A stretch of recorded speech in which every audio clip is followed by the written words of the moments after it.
बिस्मिल्लाहिर्रहमानिर्रहीम। सामईन इकराम अस्सलाम वालेकुम। आप देख रहे हैं programme to the point with Rashid Khan और मैं हूँ Raja Mohammad Rashid Khan, retired SP Azad Jammu Kashmir police. आज का मौजू है मुकदमात की तफ्तीश, जो खालिस्तान जनाब इंस्पेक्टर जनरल पुलिस और जनाब DIG साहिबान रीजन आज़ाद जम्मू कश्मीर से मुतल्लिक़ है। वो ये है कि ये जो हीनियस क्राइम है आज़ाद जम्मू कश्मीर के, मैं इस सिलसिले में ये तजवीज़ दूँगा जिनमें 10 साल या इससे ज़ायद कैद की सज़ा मुकर्रर है। असल इसमें ये मंशियात के मुकदमात हैं आजकल, और फिर इसके साथ ही वो असला के मुकदमात हैं, इनमें जो सज़ाए कैद है भारी नोयत की है। इसी तरह ये दीगर जो जराइम हैं जिनमें 10 साल कैद मुकर्रर है। तो इसमें ये होता ये है, रूटीन ये है कि पुलिस वाले जो हैं वो रिपोर्ट होती है, तफ्तीश होती है। पहले तो पुलिस वाले गवाही अपने रख लेते हैं, वो जो रिकवरी होती है असले की मुलजम से या वो जो मंशियात होती है पुलिस वाले गवाह रख लेते हैं। ओपन होता है, वो ओपन जगह से पकड़ते हैं।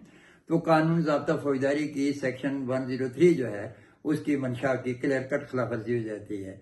तो नतीजा ये हुआ कि बुनियादी तौर पर मुकदमा मैं ये समझता हूँ कि इसको नाअहलियत की वजह से या बदनीयती की वजह से इब्तदा से इसको कमज़ोर कर दिया जाता है। पहली बात तो ये है, इनको जनाब वो इलाका के मुअज़्ज़ज़ गवाहान रखने चाहिए।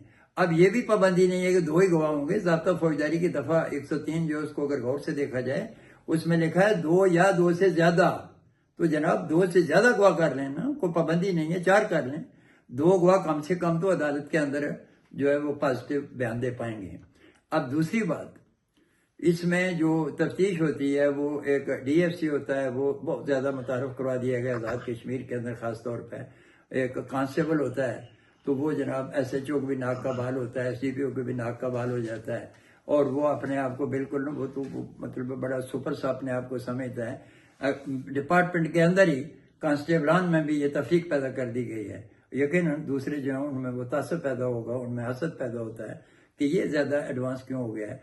तो अब होता क्या है कि इसमें बड़ी बहुत सारी चीज़ें हैं, वो मैं उस तरफ नहीं जाना चाहता, मगर मैं इतना जनाब इंस्पेक्टर जनरल पुलिस से गुजारिश करूँगा कि एक तो ये DFC जो है इसको मेहरबानी कीजिए, ये अब ज़माना बदल गया है, तो मेहरबानी करें तो कम अज़ कम कोई इंटरमीडिएट क्वालिफाइड हेड कांस्टेबल जो हो, इंटरमीडिएट कोर्स पास हो, उसको ये इस DHC डिटेक्टिव हेड कांस्टेबल जो है वो मुकर्रर किए जाए थाना जात में। वो ज़िम्मेदारी से अपना काम करेंगे और फिर यकीनी तौर पर उनकी कारकर्दगी भी शफाफियत में होगी, लोगों को उंगली उठाने का मौका नहीं मिलेगा। ये माजी भरा हुआ है ये शिकायत से। अब मैं आता हूँ दूसरी तरफ।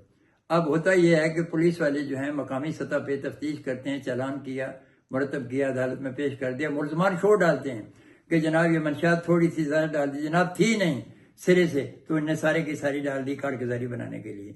ऊपर अफसर ये कहते हैं नहीं जी कारकर्दगी बहुत अच्छी है, तो ऐसे हुआ।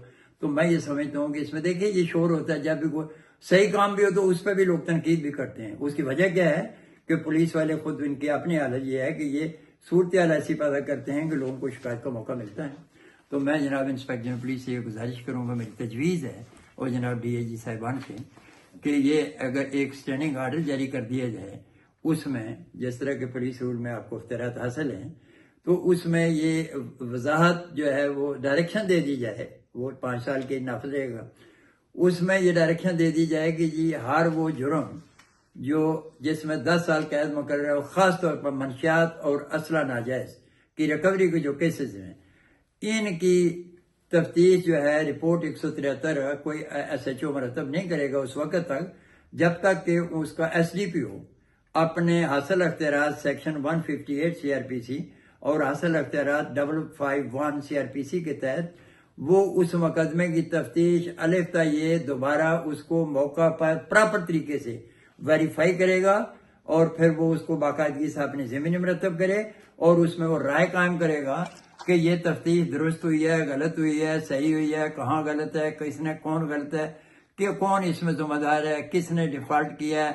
तो ये जो भी सूरत हाल है वो बहुत वाज़ेह करेगा, और वो रिपोर्ट जो हो वो जनाब उस SDPO को उस मुकदमा के अंदर प्रॉपर तरीका से रिपोर्ट दफ़ा 173 जो है उसमें उसको भी बाकायदा गवाह रखा जाएगा, और वो बड़ा अहम गवाह होगा تو پھر یہ مقدمے کا چالان عدالت میں پیش کیا جائے. میں دعوے سے کہہ سکتا ہوں کہ پبلک کی شکایت بھی غیر مؤثر ہو جائے گی. اگر کوئی شکایت غلط ہے تو غیر مؤثر ہوگی. صحیح شکایت کا تو عدالت ایس ڈی پی او خود کر دیں گے, وہ تو آگے جانے کی ضرورت ہی نہیں پڑے گی. تو پھر یہ بھی ہوگا کہ جب ایس ڈی پی او کو یہ اختیارات مل جائیں گے, بلکہ یہ ذمہ داری دے دی جائے گی کہ جی کوئی مقدمہ چالان ہو ہی نہیں سکتا جب تک کہ ایس ڈی پی او جو ہے اس کے اوپر اطمینان نہیں کرے گا.